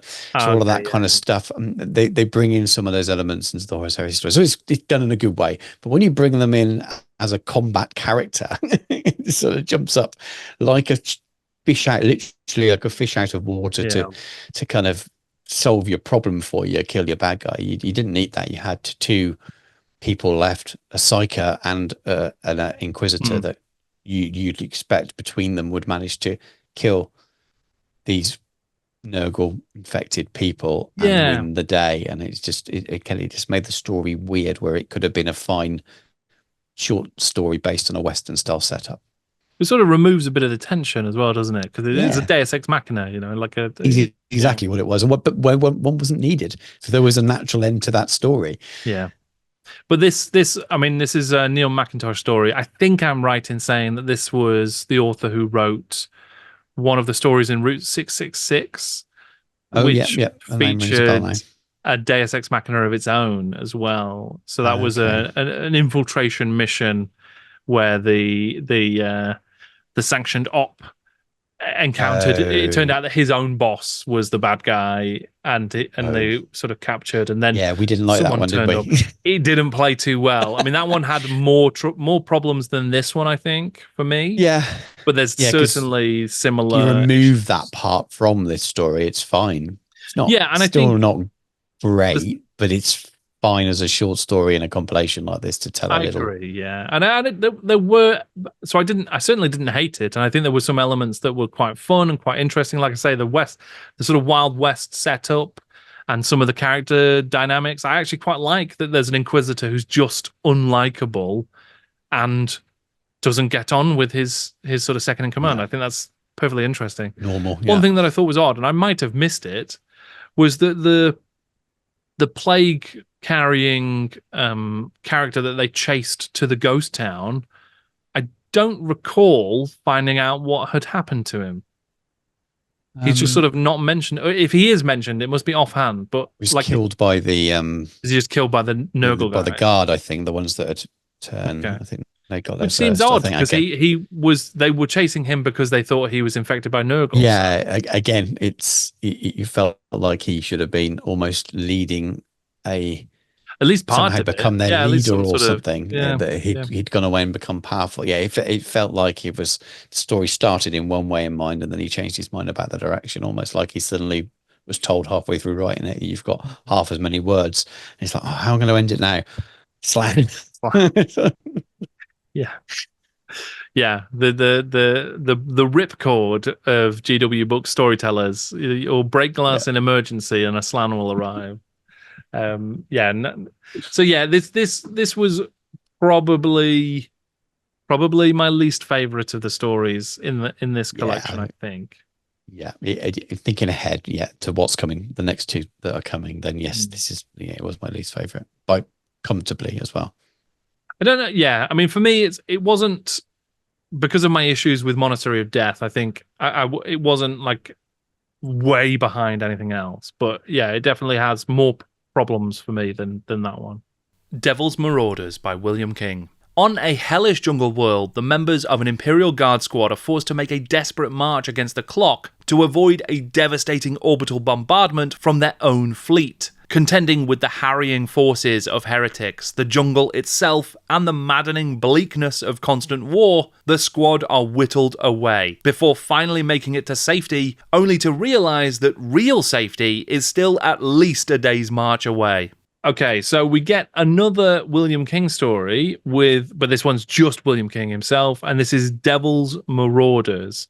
So kind of a sort of Vietnam-style squad of Imperial Guard story in the jungle, fighting against sort of what are described in this story as heretics who are out in the jungle and are sort of chasing them. But really, there's a certain element of the story is very much about the Imperium's military failings as well. Definitely. I mean, what was your sort of your read on this? I quite liked it. It's very much, it's very Ronseal, if we use a sort of very anglicized term or something, but it does what it says on the tin. It is very much, you want a small squad of survivors on what seems to be impossible mission to survive, fighting their way through a jungle from one point to another with the odds looking bad. It's that story. They didn't exist at the time. This is before Catachan was really kind of developed. But you'd imagine if this was written from second edition onwards, they would have been Catachans as well. You could probably imagine them that way if you wanted to. But he does that well. There's lots of little nods to the wider world, which I quite liked in it. So this is a planet that creates spores, which they harvest them for psychers, because the spores have an effect on psychers. They help enhance their abilities, which is quite cool. We meet Sal, the sanctioned psyker in the squad, and she's got sort of stains from using the spores, which is on drug use spores. I think it's just nice little elements like that. And the world is pretty grim. There's like dream spiders and things that are mentioned in it. It's quite good. It mentions lots of stuff from the game as well. Again, you get that with Bill King's stories, don't you? So before they battle, at one point they're taking stim inhalers to give themselves a rush before they fight. But it is very kind of linear. Yeah, I quite liked it. It was fine. I'm not going to remember it forever, but if you're a 14 to 18-year-old kid who wants to write names on the basis of your Imperial Guard units, which I definitely did at that stage, this is the kind of thing you imagined in your head of your toy soldiers. I think that's what it's doing, and that's what Bill King does well. Yeah. Yeah, I think that's all fair. I mean, for me, I enjoyed this one quite a lot. I think this was probably my second favorite of the collection. It is exactly what you say, and it is exactly what it sets out to be, which is let's do a Vietnam inspired story of just war is hell for these Imperial Guardsmen. And it's hell for a number of reasons. The people they're fighting, the environment they're fighting in, and the people they're fighting for. Just everything about it is rubbish, basically. So, and we just get to see how rubbish it is over the course of 24 hours. Because the setup is quite simple. They're fighting against these heretics, but the quadrant that they're fighting in on this world has been deemed lost by their superiors. So they're going to be orbitally bombarding it, just destroying everything. So they've got 24 hours to basically march out of the jungle to the other quadrant. They're being harassed the entire time by these heretics. And at some point, the heretics get in front of them as well. So they're expecting to be ambushed. And then they do eventually make it out of the quadrant. They manage to fight, very few of them left, but they fight through the heretics. They get out of the quadrant. They escape the orbital bombardment.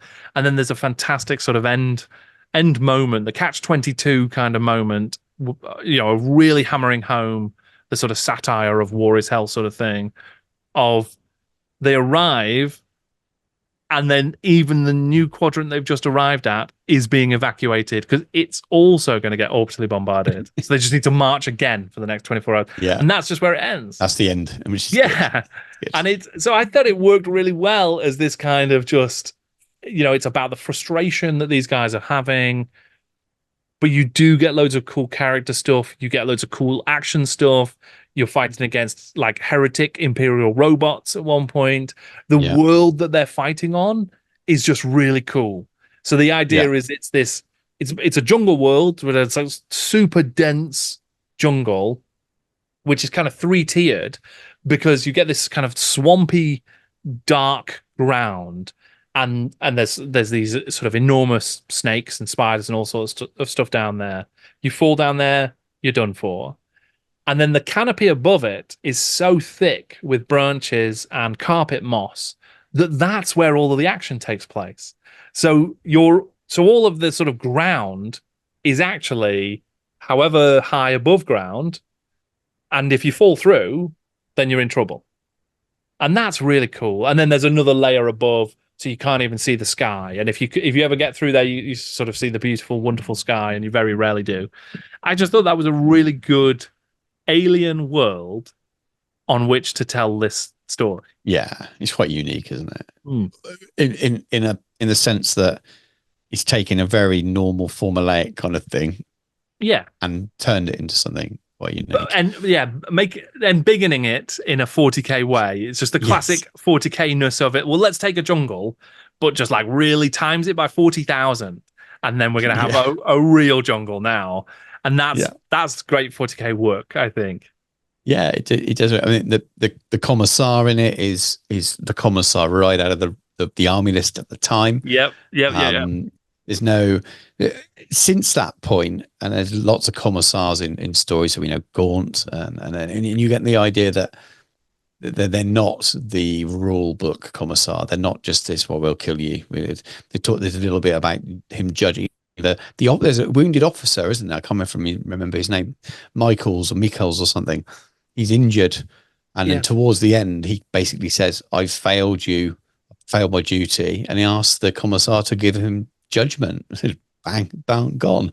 And there's a part where Nipper, who's the kind of the main character that we see the story through, he's at the end just had enough of it so much. He's just had enough how scared he is, his constant kind of toil of being on the front line, that he's just about to go to the commissar and say, "I can't do it anymore. You know, give me my moment, kill me." But he's pulled back by Sal, and he doesn't.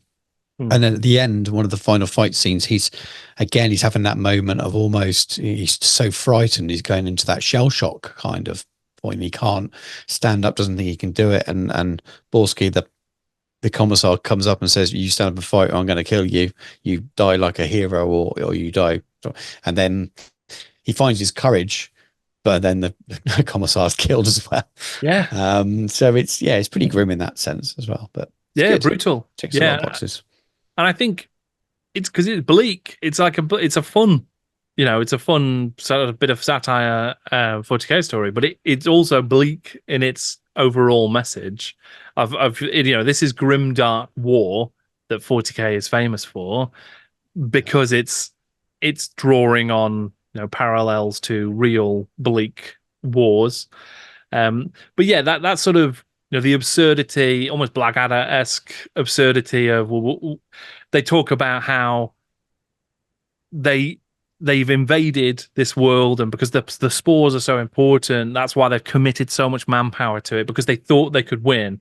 And then 6 months later, they've determined that they can't win, so they're just going to bomb it, the entire thing. Yeah. So you kind of get this it was totally pointless then. We spent 6 months just wasting lives and wasting time. Yeah, when you could have just bombed it. There was just a handful of them left from there. Yeah, the Marauders are the group, and there was something like 30 left at the beginning of it, I think, from the group before. They're all from the same hive world. It feels very Necromunda-esque. They talk about gang tattoos and that kind of thing, which at the time was the law for the guard. Most of them came from hive worlds, and they were maybe gangers, and they were recruited from these gangs or from these hive worlds, and they had the Imperial Guard uniforms, but they were also marked with their previous lives and their gang tattoos. And again, you've just got to read the sort of the Rogue Trader army lists, the compendium army lists, which I've been doing recently for a project, and you can see all of that stuff there, and it's just repeated on the page. Yeah. So I liked it. I actually thought this was quite almost a cinematic or a sort of televisual kind of format. I could absolutely imagine seeing more stories with these Devil's Marauders. It's an 80s film, isn't it? It's an 80s definitely action film. It's got elements of Predator in it. There is, Vietnam, sure. Predator, even mind blank. We'll skip on, otherwise having it's a science. But it's very, very 80s, 90s action movie, and late 80s, early 90s action movie, and that makes sense. Yeah, and you could have told more stories with these characters. You could have dropped them into any number of other worlds and seen how they dealt with those similarly bleak sort of battles and worlds and missions. I think that would have been very cool. I could imagine something like this making for quite a strong TV show as well. If you wanted to now make a 40k TV show, well, it's almost a sort of, you basically could tell a sort of high quality character-led drama about a squad of Imperial Guardsmen in these hellish worlds, and then sort of the internal relationships and the action and all that sort of stuff happening. So I think that there's a lot to this in just a handful of pages. It's quite short, it's only 24, 25 pages. And it does a really, really good job of creating a sense of place, of putting that world in the context of the 40k universe, and again showing us more aspects of how the Imperial Guard work, and how a sanctioned cycle works alongside them, and all of that sort of stuff. So again, it really does help flesh out the 40k universe, and this would still be, like some of the other stories, really relevant to 40k today. It's Yeah, quite a timeless quality to it. absolutely. It fits in completely. I Mm, imagine you could do very little. You'd change maybe a few of the names, but other than sure. that, you would fit it. Yeah. I mean, I was pleased as well because obviously we've read some really amazing William King fantasy stories, Hmm. and Deathwing was not of Hmm. that caliber, I don't think. So I was a bit worried that, maybe because I also don't think that the Dark Future story by William King was as strong as his fantasy work. And I just thought, well, maybe his sci-fi isn't as good. But this definitely corrected that Yeah, opinion for as me and someone who's said, read yeah, his Space Wolf novels, they right. are excellent. I wasn't worried in that sense. That's why I felt that maybe there was. It might be completely unfair to Brian, but that's why I wondered whether the Bryan Ansell influence on that first story maybe disrupted what Mm, could have been a better flow sure. otherwise, because they are feel like they're written by completely different people, and in a sense Yeah. they are, Well, and because because it's this one is super tight, it's a really good pace. It's like action in the right places, drama in the right places, world building throughout. Whereas, yeah, it's very patchy, that first story where you're getting yeah, all this stuff happening, but it's happening separately at different times and sort of a bit awkward. Um, but yeah, I liked this. It was a good read. yeah, absolutely. The Alien Beast Within by Ian Watson. The Imperial Calidus assassin Melindy has trained her body and mind to an unfathomable degree, and her skills and discipline are put to the ultimate test when she is ordered to undergo extreme surgery in order to infiltrate a Genestealer cult. Using the chameleonic drug polymorphine and her new surgical alterations, Melindy is able to get close to the leader of the cult, a deadly Genestealer patriarch. But when evidence of her presence is uncovered, she must adapt quickly if she is to complete her mission, let alone survive. The Alien Beast Within. This is the second of the Ian Watson stories in the collection, the final story in the collection. We're dealing with Genestealer cults again, but this time we're Hmm. taking a very different approach. We're not going in with terminators and all guns blazing. This is about a single assassin with a very specific mission. Hmm. How did you get on with this story? I quite liked it. I think I preferred it to his first story, and as much as there were elements of the first one I liked, this felt more straightforward, um, for most parts. A couple of moments in it, but more straightforward for most parts. I really enjoyed the beginning.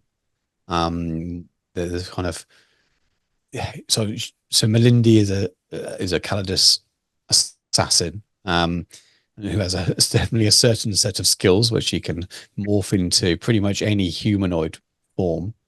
And she's invited to a meeting where she is told what her next mission will be, and I quite like how challenging that is to her, because Calidus assassin are the utmost professional, cold, calm, nothing ever affects them. But you get to experience from her point of view how shocked she is with what she's told will happen. Mm, And the whole scene of being medically sort of dissected while she's awake, um, and not just the potential of pain, even though she's anesthetized, but also the procedure and what it will mean for her future. I mean, that she can no longer change to different forms again, other than the one of a hybrid Genestealer. mm, She's sort of grossed out by, sickened by, and that she's sort of the first of anyone that's ever had this done as well. Normally, I mean, apart from an Eldar, every other form she's changed into before has always been human. Um, and it sounded like she enjoyed the previous life she had. While she was an assassin, she could also change into people. Sometimes it was probably enjoyable. It was definitely um, I mean, I don't know how they described it actually, but some of her work definitely involved honey trap, shall we say? Yeah, it's like concubine missions, Concubine basically. kind of mission, yeah. And I think she realizes that that will end now, Mm, even though she's portrayed as an attractive woman herself. But in order to, she's not going to be changing herself into another attractive woman in order to potentially kill someone in the future. So that whole fear of she's having this procedure, which is for life, that's is devastating to her. I wasn't really sure at the start whether how much she would change normally, but she can still change back to her normal form, which is a little bit hard to get your head around, mm. and based on the changes they make. Um, but I really liked all of that, and the polymorphine and that she has to take in order her to do that, and it's so she can go behind the lines of this city and look at the sort of the infestation of gene stealers in a city Mm. and explore it. And I really liked it, and I liked. I'm talking too much now. Just let you talk. But I really like the when we get towards the end and the way she kind of has to think about this changing into the psyche of the gene stealers was really interesting as well. I think there's lots of really strong, thought-provoking parts of the story. Yeah, I totally agree. Yeah, yeah. And um there was a because the way that they talk about, I mean, it's real like proper body horror, isn't it? When she's Mm, getting this procedure done, and the way they talk about the like she has implants put into her that can kind of, for want of a better word, sort of inflate when she takes the polymorphine and changes form. These implants will also activate and then give her an extra arm or a tail so that she yeah, can then blend in with the hybrids. And that's the reason she can never change into anything else, because now she's always going to have those.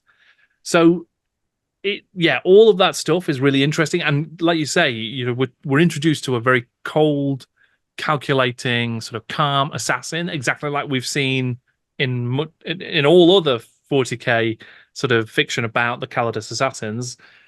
But here we do get to see an internal sort of monologue around feeling betrayed because she's been asked to take on a mission that sort of goes outside the parameters of what she would normally yeah, do, and costs is an extra sacrifice on top of all the other sacrifices she's already made.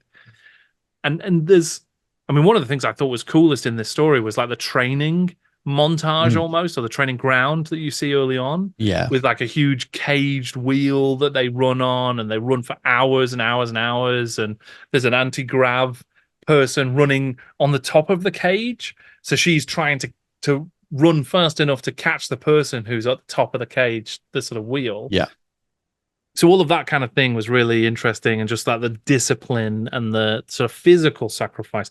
They talk about there'll be people who are training to smash plasteel piping or something like that, and if you break your leg, you continue training, because now you're not training to break the plasteel, you're training to suppress your own pain from the injury. So these kinds of things, like just how intense it is to be an assassin in this world. yeah, And yeah, there's loads of thought provoking stuff, isn't there? Just like around how she thinks about stuff and what she considers.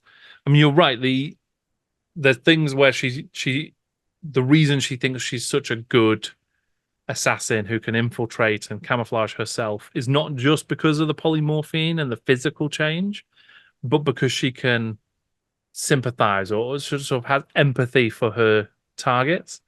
And then yes, she has a very like a conflicted view later on when she has to have empathy for the patriarch of the Genestealer cults. It's yes. quite an interesting sequence, isn't it?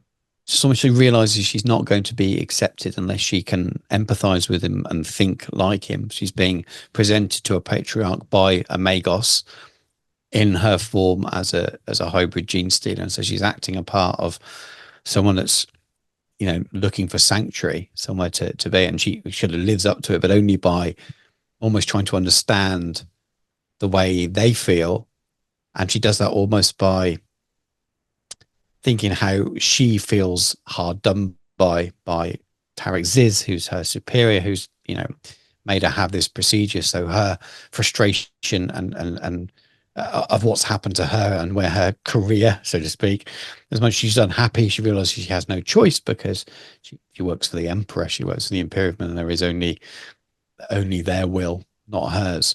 But she's some of that frustration, and she's able to kind of channel into the way that a Genestealer cult might think, and the reason they want to be separate and form their own societies and things. So she uses that to her advantage in order to be accepted. And it's really interesting to explore that through her thought process. It's pretty much all through her mind, isn't it? The whole story. Yeah, absolutely. And sort of her observations of how the Genestealer cult works and its hierarchy, and how they are using propaganda to encourage people to kind of associate. So you sort of see the Horus Heresy, but played out where the Emperor turns up and is the four-armed Emperor. And you're kind of, and the reason is to associate feelings of goodwill towards the Emperor to actually four-armed creatures like Genestealers. So there's this the kind of subliminal sort of messaging through the play, and it's clever. Yeah, and that's all great. That's really, really cool. It just speaks to the insidious nature, because this is an imperial world with a sort of temple city, and it's underneath the temple that the Genestealer cult is active. And I think I prefer this representation of Genestealer cults to what we saw in Deathwing, where they've taken over and now they're just sort of running an industrial city, I guess, to build a spaceship or something. But in this case, they're still trying to take over. They haven't won yet. And I think it's more interesting just seeing them like underneath the surface.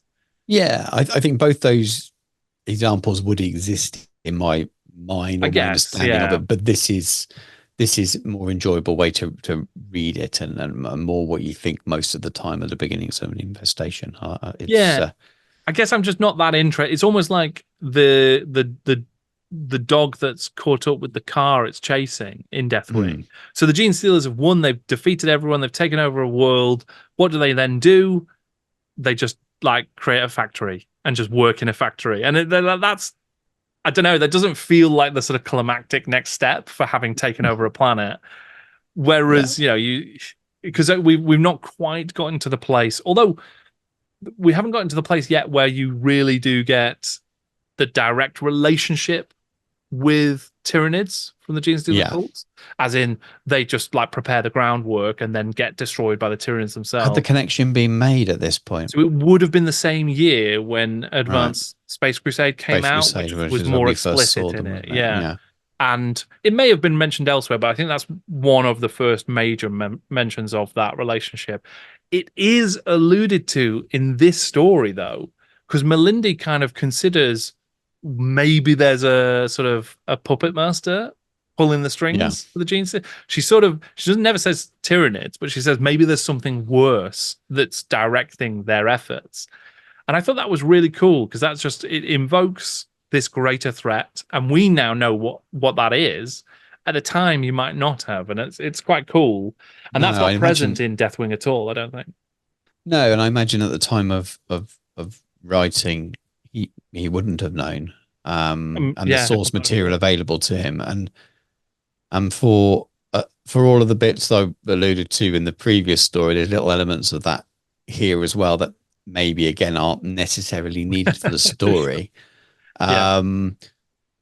But aside from that, if you remove that, and I'm going to make a comparison with Brian Craig, because those elements they're very much the same. They feel a little bit surprising that they're in the stories.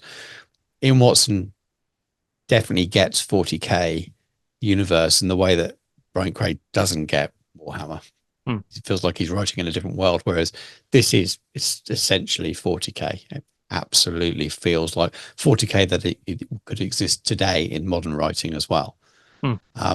He's nailed it very well. So in that sense, it's perfect. And I really enjoyed this one. Yeah, you can see why he was the author who was sort of tapped to write the full novels, because as I mentioned, I would have loved to have seen more Storm Constantine writing in 40k, and I think that would have been an ace novel to read. But of all of the other writers in this collection, Watson's probably pulling together some of the most interesting sort of very 40k ideas and explorations and things that will go on to inform. You mentioned before his Inquisitor story that we've just read earlier could easily have taken place. It could have been a Dan Abnett sort of style story and probably influenced Abnett. We know Abnett dedicated one of his books in the Horus Heresy, one of his sort of finale books, to Ian Watson. So there's clearly a direct line from what Watson's doing with these kinds of stories to later 40K fiction. And yeah, I think this particular story, there are some things that didn't work as well for me. I can live with them. I mean, certainly you get like oddness around, like, so some of the physical stuff that's talked about. I mean, Watson likes to talk about like the flaps that the hybrids have on a certain part of their anatomy when they go to the bathroom, and that seems just, you know, like an unnecessary detail. But then you also get like a really interesting kind of odd. It's inconceivable how he came to have this thought, but it's fantastic in context of the world, where Melindy, having been genetically modified to become a Genestealer hybrid, but she's not actually a Genestealer hybrid. So she's eaten a load of food, she's gone to the bathroom, and then she sort of thinks, oh, I wonder if my stool would give me away. Like, is that human stool or is that hybrid stool based on my like physiognomy now? And, I mean, it's interesting, but who's it interesting to? Is this another meme? Is this that meme where the bloke's turning away in bed thinking, and the woman is thinking, I bet he's thinking of another woman, and he's thinking, if I was a Genestealer, would my poo still be like human poo or like Genestealer poo? It's an incredible thought process. It's amazing and also very strange all at the same time. It absolutely is, because that's totally unnecessary, but it also totally makes sense for Melindy in that moment to think that thing. It does add to the world. It does build on it. We don't need it, and we would have been fine without it. But it feels already. This feels so like this has informed my understanding of what an Ian Watson story is, because there's so many of those kind of things. Ride. Yes, I think I'm very excited about Inquisitor, because I think there's going to be this sort of excess of detail. And yeah, again, his sort of word choice of this kind of lurid kind of style of writing to really take advantage of all of these strange nooks and crannies of the world. You can feel it. You can feel it for sure. Yeah, for sure. Yeah. My only issue, if I had an issue with with any of the character stuff, I suppose, it would be that Melindy's probably her escape plan is not particularly good. So she's kind of left a setup in her hotel room that's going to like automatically inject her so she could turn back into a human. But she had no suspicions that the very shady hotel owner might actually be in league with the Genestealer cults. So he finds all her stuff and then comes down into the cult and reveals that there's an infiltrator. And then she has to sort of adapt and move quickly. Now, it was a bit rubbish that she was so easily wrong-footed by the hotel guy, but I did like her sort of adaptation to the situation. So she was going to use micro bombs or something like that to try and kill the patriarch. Instead, she uses the polymorphine drug that's allowed her to change her shape. And this was quite cool, I thought, because it was introduced early on as being something that almost liquefies the organs and the bones and the body and requires a real discipline and understanding in order to reshape yourself into a new form. Yeah, it's by the mind. Right, exactly. And knowing that, she injects the patriarch through the eye, because that's the only part where he doesn't have the sort of carapace and the armor. And then his body starts to turn into this sort of, liquidize itself. And the patriarch is desperately trying to will himself not to lose his form, but he doesn't know how. He doesn't have the discipline. So he just sort of is liquefied. It's grotesque, but it's so perfect in this story. It works with everything that's introduced. It's Chekhov's polymorphine gun. It's a great execution of like this thing that's introduced for one reason, used for another reason that makes sense. So Hmm. I thought all of that was great.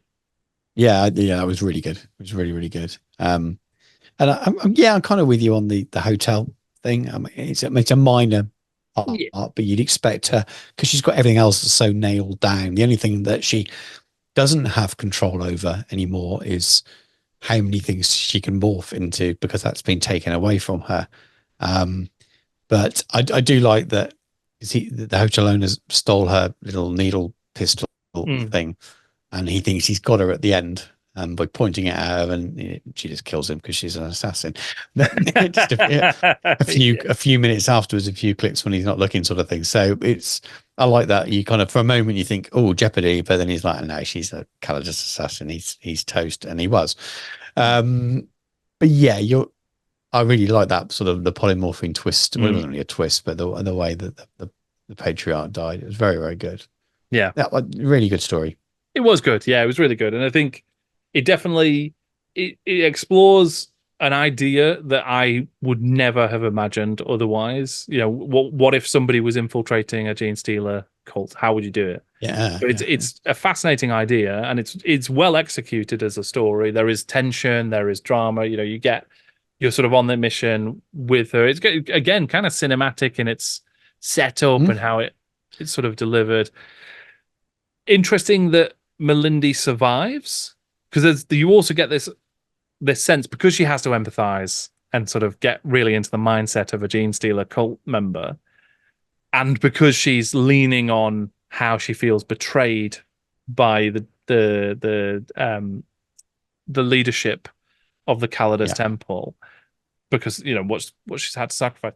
It raises the specter of maybe she's going to actually fully commit to, maybe the story will be that she doesn't leave, she becomes a Genestealer for real. Yeah, I did think that a few points. Yeah, So that's good that you've had the same thoughts. yeah, Yeah, you did it, and that's that kind of that feeling of unhappiness and betrayal that her path has been taken from her and been changed.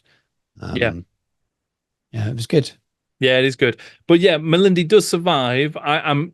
So we know Melindy, it even says on the back of the book that Melindy the assassin and Grim the squat will be returning in Inquisitor.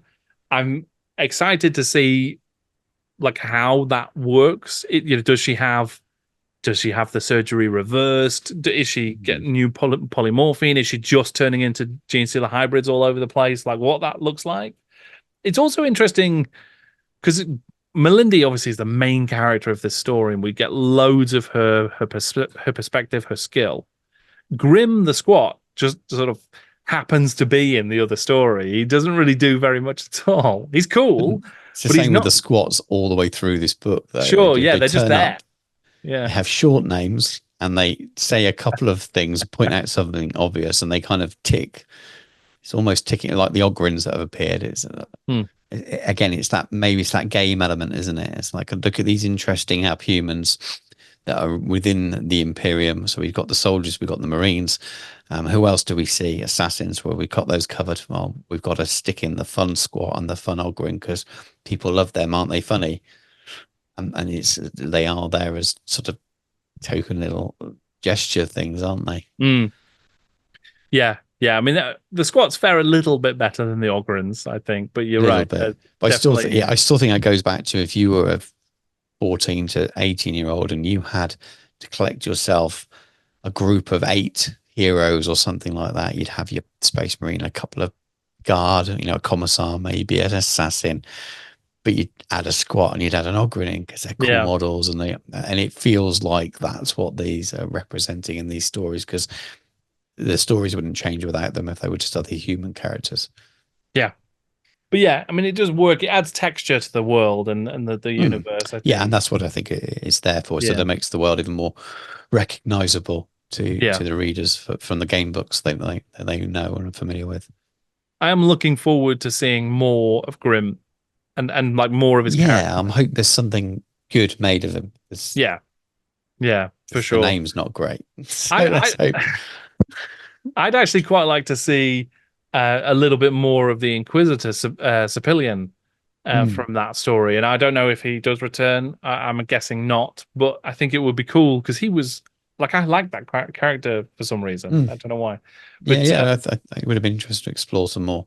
yeah, definitely interested, intrigued on what we're going to see more. But Alien Beast Within, I thought was a strong story. I thought it was a really good end to this collection. I Yeah, mean, what do you think overall? What was your favorite of the tales in the book? this might be my favorite Right. actually. I really did like Warp Stars as well for different reasons, but I think this might be my favorite. Yeah. But overall, there's only one I didn't really like. And as a compilation, and that's pretty strong Mm. if you compare it with some of the others. It definitely feels a lot more 40k than some of the Warhammer compilations felt Warhammer. Mm. Um, and very much, of course, of its era, but also still relevant with modern 40k as well. And I really enjoyed it, and it was. I think I went into it very open minded anyway, and just excited to read the first 40k fiction of that era because it's definitely nothing I'd read before. At least I may have read the Deathwing story from the. I had the supplement. I'm sure I must have read it, but I don't remember reading it. Mm. But it was nice reading stories in a novel form outside of short stories in White Dwarfs and things. So yeah, I really enjoyed the book. I think it was very good. Yeah. Yeah. Me too. Me too. I think it's for me. Lacrimata was my favorite of this collection, but I think there were some really strong stories in here. I enjoyed it as a complete anthology, and even the sort of weaker stories were not terrible in the way that some. Yeah, I Lacrimata mean, was mine. I said sort of Warp Stars, but Lacrimata was my favorite. right. Yeah, I mean, I think some of the Warhammer short stories have been a bit more challenging, let's say, um, Mm. and not none of these were as challenging. And for the first 40k anthology, it's really strong as a collection of like explorations of this world. There's enough diversity in the nature of the stories, the worlds, the characters. I mean, arguably the only thing that's kind of underrepresented in this collection is Space Marines compared to how Yeah, important they're going to be in the fiction going forward. You get Deathwing with loads of Space Marine Terminators in, but even then they don't act very modern Space Marine-y. yeah. You And get other them than that, mentioned they're in Warp barely in it. Stars, I think. We think Here because and the way they're there, talk of is very yeah. much, and maybe this is the difference between Space Marines at the time. I also obviously watched your recent interview with Ian Watson, and he talks about the Space Marines a bit. You just get that feeling that they are yes, they're engineered, but they're also less 8 foot tall post-humans and more of a connection to their previous manhood, being Mhm. a human race of man, rather than something that the modern day Space Marine barely resembles what they were before. They're humanoid, but they're not. They don't really feel like men anymore, and that's explored quite well again in the Horus Heresy about how how can they relate to the people that Mm. they're supposedly protecting. Because that's what the idea of the Space Marines is protect humanity. Yeah, And that's a question about whether they're actually protecting humanity or not. But they definitely feel closer to humanity in the way they're portrayed here, much more super soldier army rather than this what they all grow into. So that maybe that's part of that. yeah, I think you're right, and I think because I still, as I said before, I think that this is a world, this 40k version of the world. Uh, it's one where you could imagine Space Marines going off shift and going for a beer, Yeah, in yeah, the sort of cantina, which is, that won't exist for much longer. no, yeah, they'd have recreation time, but it's probably training. Probably praying That's it. somewhere, right? Praying. Yeah. Yeah, it depends on the chapter or legion. If you go back to heresy stuff, and there's a Mm. little bit more of it's not really recreation as such. Yeah. Yeah. But yeah, overall, really good stuff. I mean, what is this a thumbs up or a thumbs down Oh, for you? absolutely, absolutely. Thumbs up for the book. Really, Yeah, me really too. enjoyed it. Yeah, really good stuff. Um, Next time we're going to be talking about Ian Watson's first novel. So it is going to be Mm. Inquisitor, and we're going to be getting into all of the, I'm sure, weird and wonderful corners of the Yes. 40k universe with this one. It's going to be interesting. First part of a trilogy, and yeah, some new characters, some old characters who we've just met. It's supposed to be an interesting one. Yeah, it's iconic, isn't it? It's not been read before, so I'm excited just from that point of view, and having now experienced Ian Watson for your interview, watching it, and then the 2 short stories. I've got all kinds of expectations for some things that will be strange, but also some really good storytelling. I imagine now someone that gets the 40k universe, because that last story said to me that he definitely gets it. Yeah, same. Very excited for this. Can't wait to see where it goes. But that'll be our next book club for next month. In the meantime, Stu, where can people find you online? Miniature Realms, YouTube primarily, but then all the social media under the same name that generally support and feed into the YouTube these days. Great stuff. Yeah, and I'll put links to your channel and Thank your you. social media, your Patreon, all down below. You'll also be able to find links to my social media and Patreon down in the description too. But until next month, thank you very much for watching. I'm Jordan, and this is Jordan Sorcery.